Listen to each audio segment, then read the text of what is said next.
This may sound far-fetched or perhaps even undesirable without a proper appreciation of the underlying structural dynamics with regards to how our current socio-economic system operates or what a potential alternative to this might be.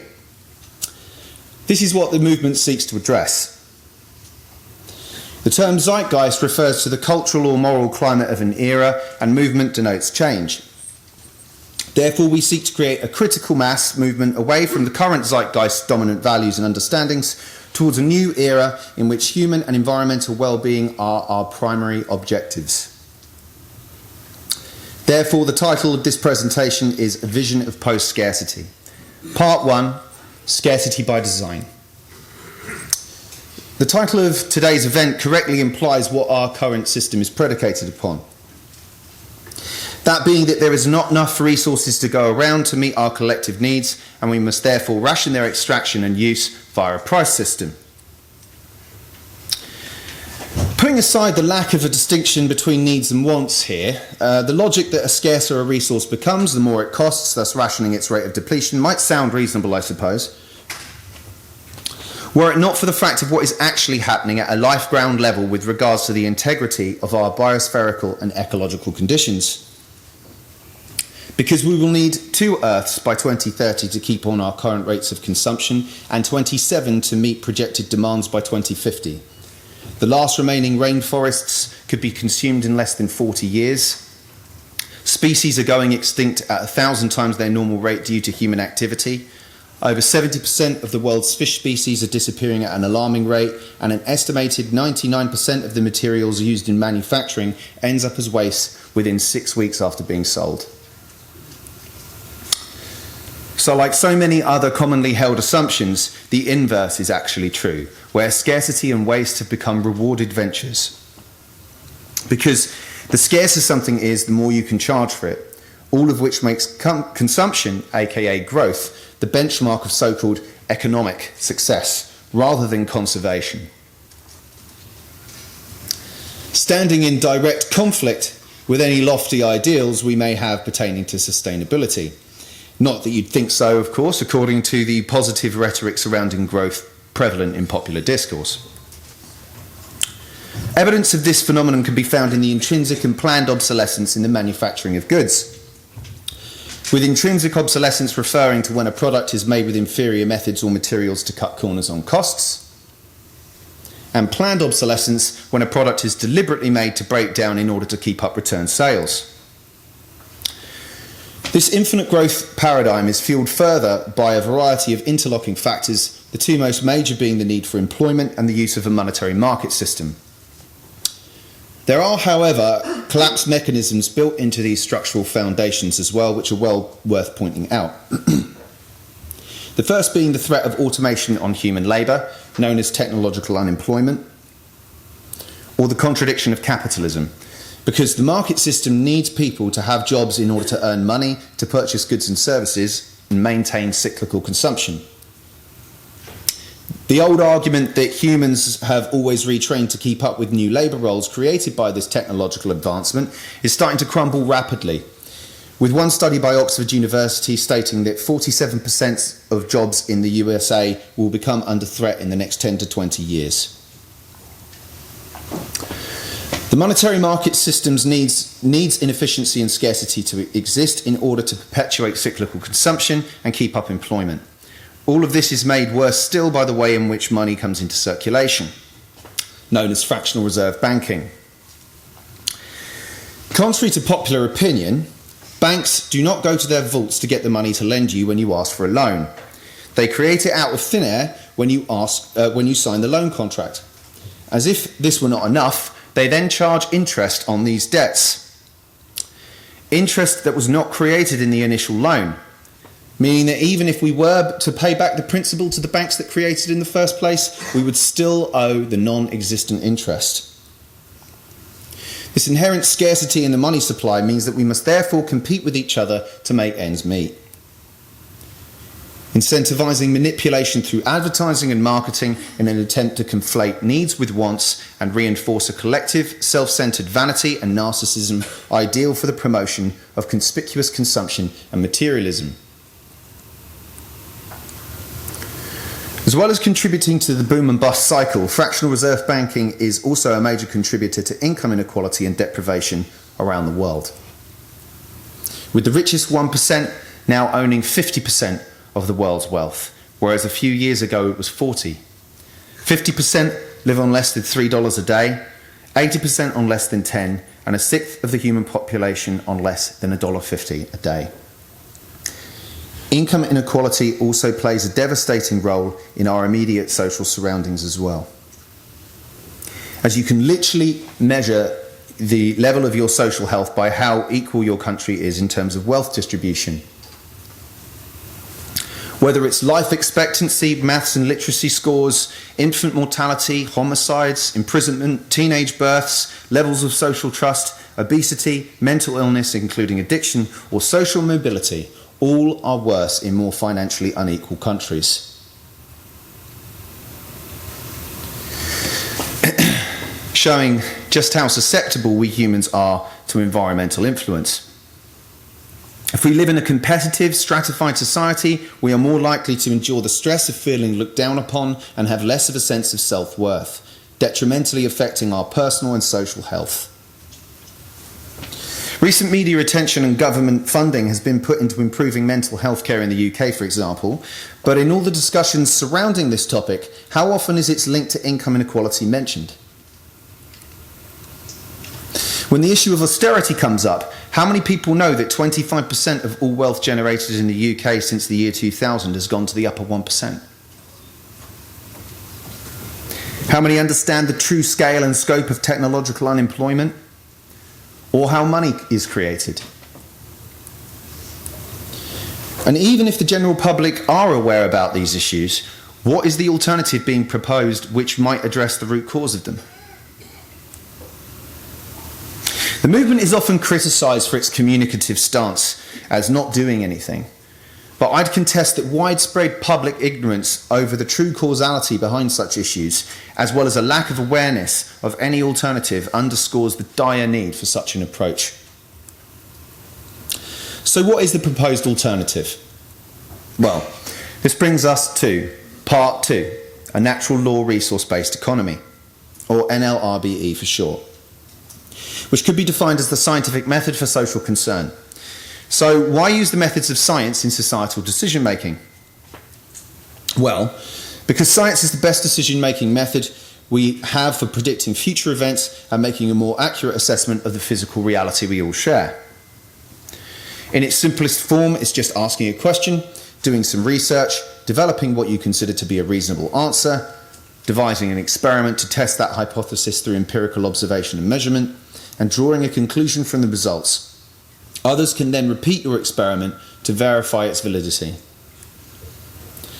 So with this new decision-making process in play, let's run through a brief thought exercise to get a basic understanding of how an NLRBE might work.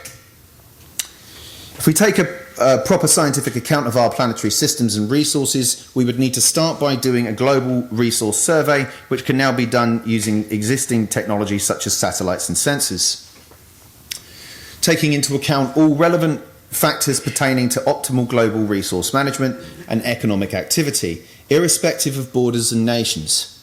Such arbitrary means of separation are of no consequence to the natural laws which govern our holistic biosphere.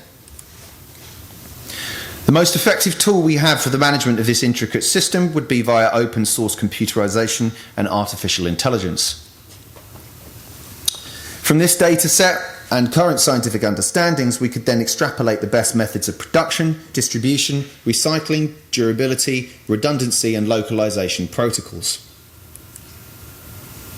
The same goes for every other aspect of our living conditions, from transport and medical care to food, water, clothing, shelter, and energy. And as energy is the cornerstone of any civilization, let's use it as a proxy to demonstrate the awe-inspiring results of what could be achieved by using such a radically different approach to societal and planetary management. First, we would survey where and what energy potentials are available, of course, plotting them into a chart, listing all their relevant retroactions and potentials such as output, renewability, pollution, and the like. And we would then draw inference as to the most efficient and strategic approach to meet our energy needs from these results. And it's worth noting that a 2005 Stanford University study found that by harnessing just 20% of the potential of wind energy, we could supply half the world's energy needs. With the potential exponential increase in nanotechnology applied to the harnessing of solar radiation, it's estimated that this medium alone could supply the Earth with all its energy needs 1,000 times over in the not too distant future. Tidal has been estimated to provide 34% of the UK's energy, with wave and water-based technologies capable of producing 97% of the world's current energy demand. And geothermal energy is estimated to contain enough potential to power the world for the next 4,000 years, if applied with this systems theory approach to planetary management. Meaning that we have nothing but an abundance of clean, renewable energy on this planet. And the same mind-blowing results can be attributed to every other area of meeting human needs. Now, I go into schools and talk to, armed with this information, to talk to kids, and with a very simple question to ask them, which is this. Us adults say to these kids that we should share, take care of each other and the environment, and yet we have all the tools to do precisely this, and we don't. Why?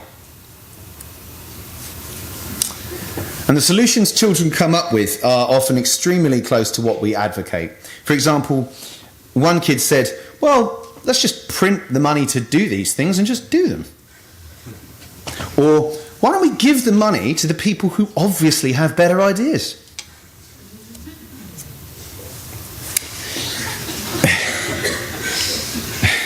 But let's cut the adult world some slack, shall we? Perhaps if they were also made aware of our actual technological capability to solve human environmental problems, they might start to question the prevailing wisdom that the market always ensures that the best ideas rise to the top via competition. For a more detailed analysis of this glaring contradiction and these technologies that are on offer, please see my 2014 ZDay presentation on YouTube. The NLRBE would not have the inefficiency and self-preservation inherent to the price system holding it back from the implementation of such abundance-producing technology. The question should never be, can we afford to do something positive for ourselves and the planet? It should only be, do we have the resources and the know-how to do so? Whilst money was once a useful tool to manage scarcity, we have simply outgrown the need for it technically, and it now serves as a hindrance to the alleviation of our interconnected and global problems. Which brings us to the proverbial elephant in the room and part 3, the question of transition. I know many of you who are familiar with this idea will probably be sick of hearing this, but the real transition is a transition in our current values and understandings towards developing a critical mass movement towards a system that actually works, rather than one that insists it will. Systems are what they produce, not what we wish them to produce. And whilst the NLRBE idea should of course be critiqued, I would encourage you to ask where your criticisms emerged and whether there is actually any evidential validity to back them up. My thoughts regarding the question of transition have developed of late, and I think they may help to bring into a sharper perspective the importance of events such as today's.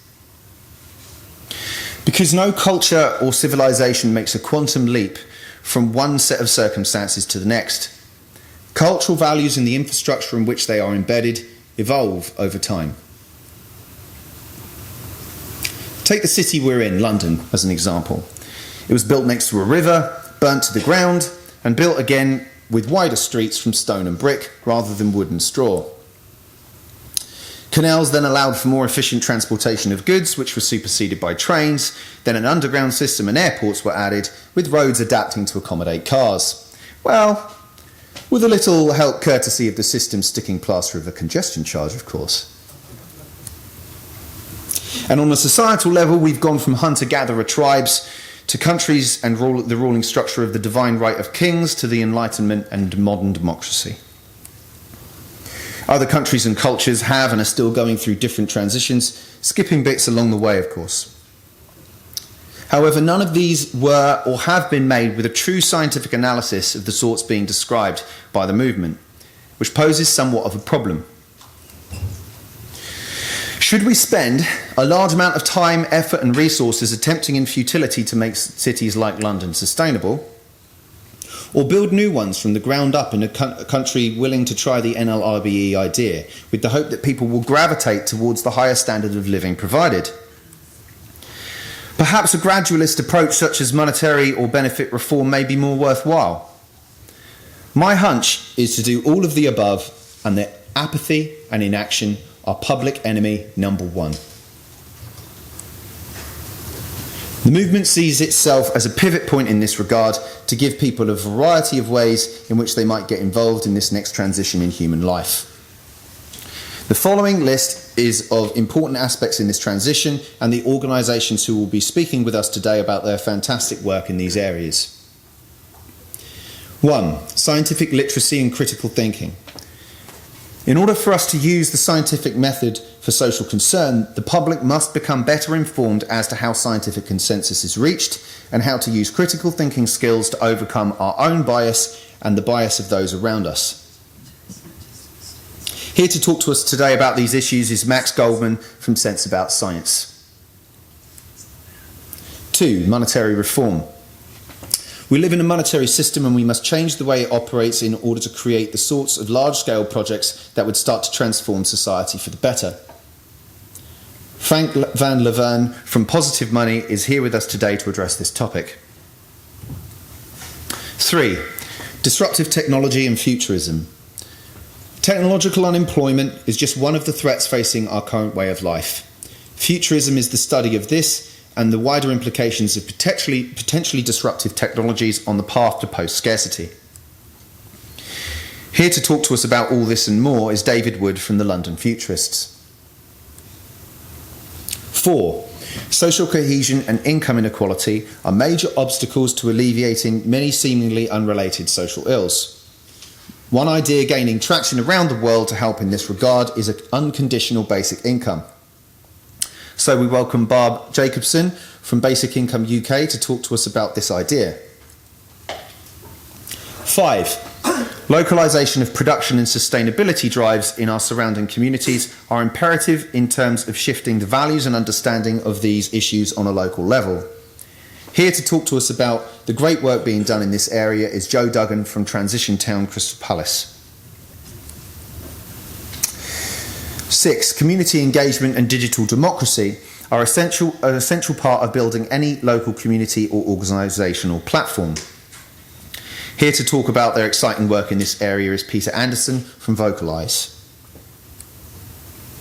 Collaboration amongst all seeking such a transition in human life is absolutely vital. So Chris Larkham from NewMap is here to talk to us about their exciting work in developing a programme to help like-minded organisations do precisely this. And 8, and last but certainly not least, with communication being an essential part of our collective endeavour to change the current zeitgeist, Mel Marley from TZM UK will be giving a talk on the psychology of persuasion. A final thought to leave you with is that just because we may not know how exactly to get from A to B does not resolve the need to do so. If you are not sure where you fit into this transition yet, then that's fine, but doing nothing and merely complaining with no alternative to offer guarantees that nothing will change. Remember that it is far easier to light a candle than to curse the darkness. Many thanks for your time and for being here with us today.